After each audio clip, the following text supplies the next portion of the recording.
Heading है हाथी और 6 अंधे व्यक्ति।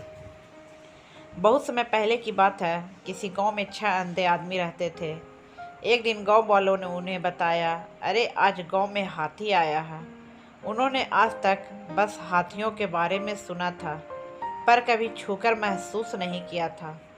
उन्होंने निश्चय किया, भले ही हम हाथी को देख नहीं सकते, पर आज हम सब चलकर उसे महसूस तो कर सकते हैं ना। और फिर वो सब उस जगह की तरफ बढ़ चले जहाँ हाथी आया हुआ था।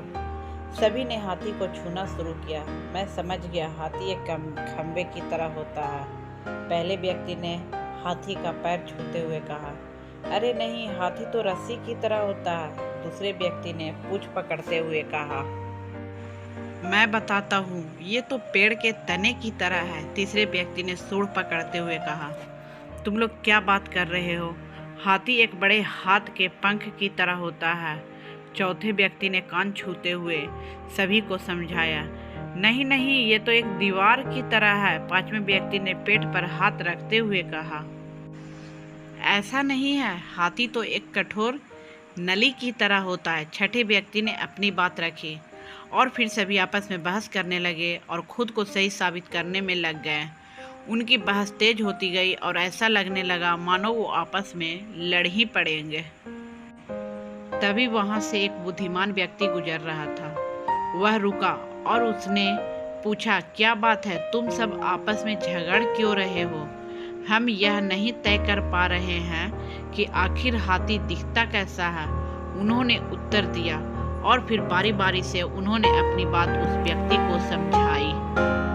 बुद्धिमान व्यक्ति ने सभी की बात शांति से सुनी और बोला, तुम सब अपनी अपनी जगह सही हो। तुम्हारे वर्णन में अंतर इसलिए है क्योंकि तुम सबने हाथी के अलग अलग भाग छुए हैं, पर ऐसा देखा जाए तो तुम लोगों ने जो कुछ भी बताया वो सभी बातें हाथी के वर्णन के लिए सही बैठती है। अच्छा ऐसा है, सभी ने एक साथ उत्तर दिया। उसके बाद कोई विवाद नहीं हुआ और सभी खुश हो गए कि वो सभी सच कह रहे हैं। दोस्तों, कई बार ऐसा होता है कि हम अपनी बात को लेकर अड़ जाते हैं कि हम ही सही हैं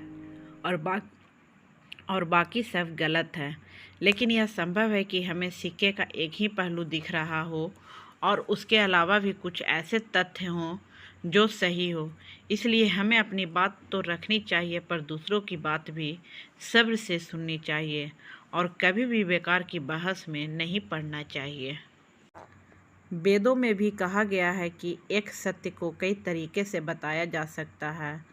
तो जब अगली बार आप ऐसी किसी बहस में पड़े तो याद कर लीजिएगा कि कहीं ऐसा भी तो नहीं है कि आपके हाथ में सिर्फ पूंछ और बाकी के हिस्से में किसी और के पास है।